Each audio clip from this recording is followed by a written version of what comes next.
Welcome to the Healthcare Provider Happy Hour.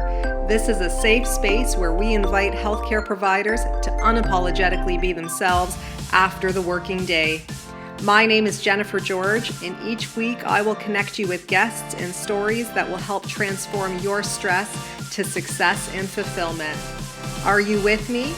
Grab your drink of choice and let's chat.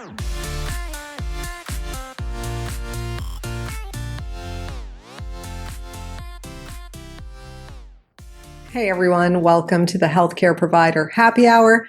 I'm your host, Jennifer George, and I'm joining you today to chat with you a little bit about a few things that you can do to minimize patient complaints and improve the overall experience right now where you're at. Just a few things for you to consider. Okay, so first and foremost, transparency. This is especially important when it comes to one of the biggest complaints is wait times among patients. And I don't know if you've listened to my podcast. It was published on March 30th, I believe, of this year with Barbara Kazam.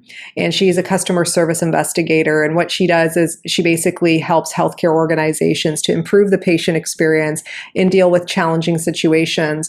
And one of the things I remember her saying was that wait times was the number one complaint among patients. So it's not necessarily around the wait time itself, but rather the expectation around the wait time and knowing that there is a wait time to begin with, and perhaps the reason why.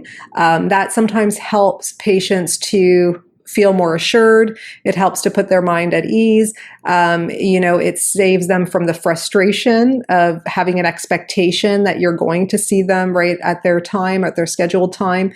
So maybe just, saying that there may be like a 15-minute wait or whatever it might be, but just giving them an idea of what to expect, I think is important. So not even around the wait times themselves, but even also around the time that you have for their session. So you could say as well that we have like 15 minutes.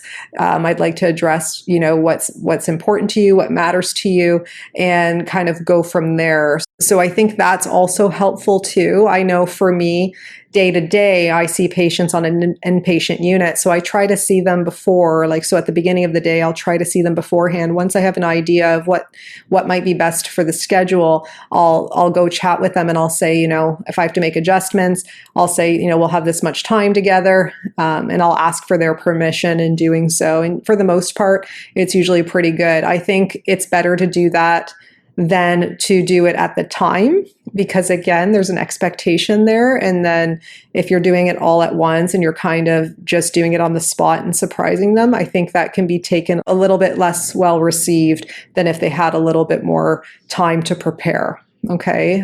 So something that I've learned over the years is to do that and to do things more on the front end and allow patients more time to understand and maybe modify their expectations as a result. And that usually works out pretty good.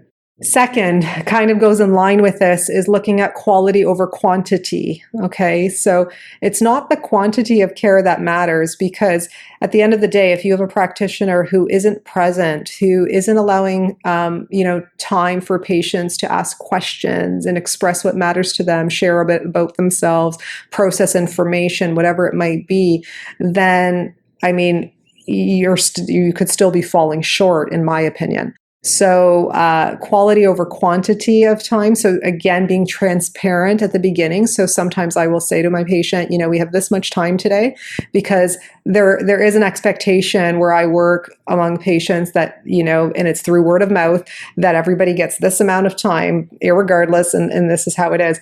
So I try my best to gently modify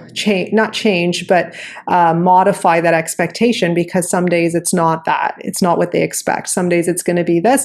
And then I try my best to make it the best quality possible. And I usually will say that as that change is being expressed and shared. So quality over quantity. So for me, quality really entails being present with your patient, right? So they know that your attention is on them and not on somebody else, or not on your next patient, or not on your documentation, that you're present, you're acknowledging them by their preferred name, you're allowing them time to ask questions. I always, at the end of a session, will ask a patient if they have any questions, if they haven't, asked any questions during.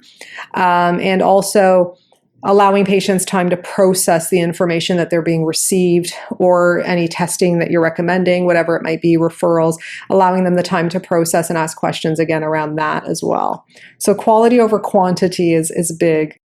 The third thing I would suggest is empowering and engaging patients. So remember, patients won't say this, but ultimately, and this shows in the research, is that patients want to feel listened to, right? They don't want to just feel listened to, they want to be listened to.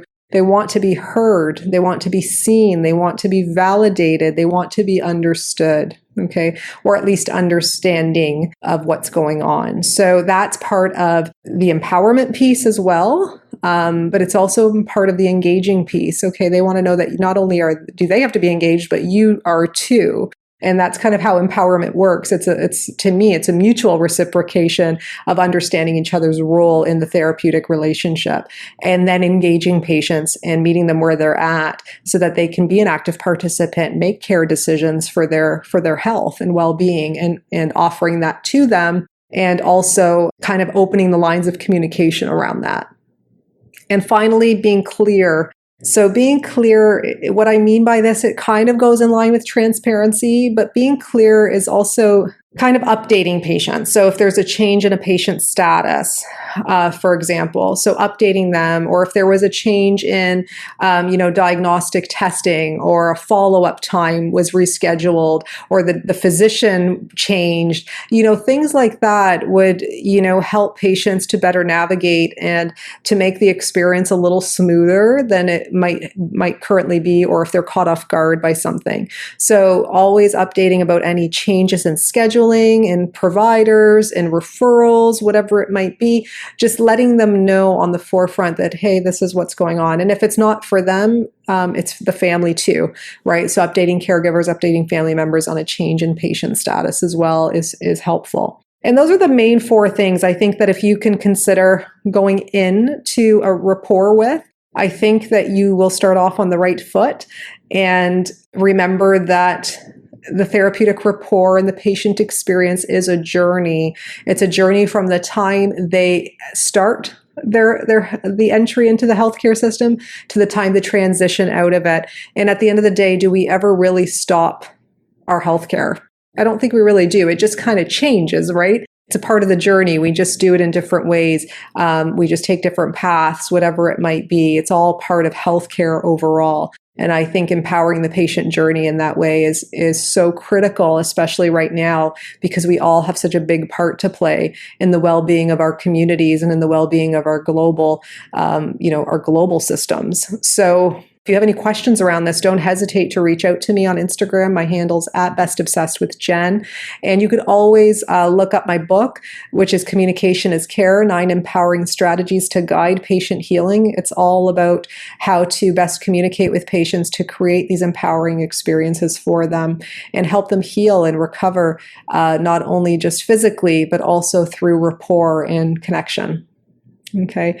And please, if you have time, if you have a moment, don't hesitate to leave a review or drop a review on iTunes podcast. It really means the world to me when I get a review and I'm able to review it and see what people like or what they suggest. So that would be great of you to do as well. And until we chat next time, remember to stay well and to stay happy.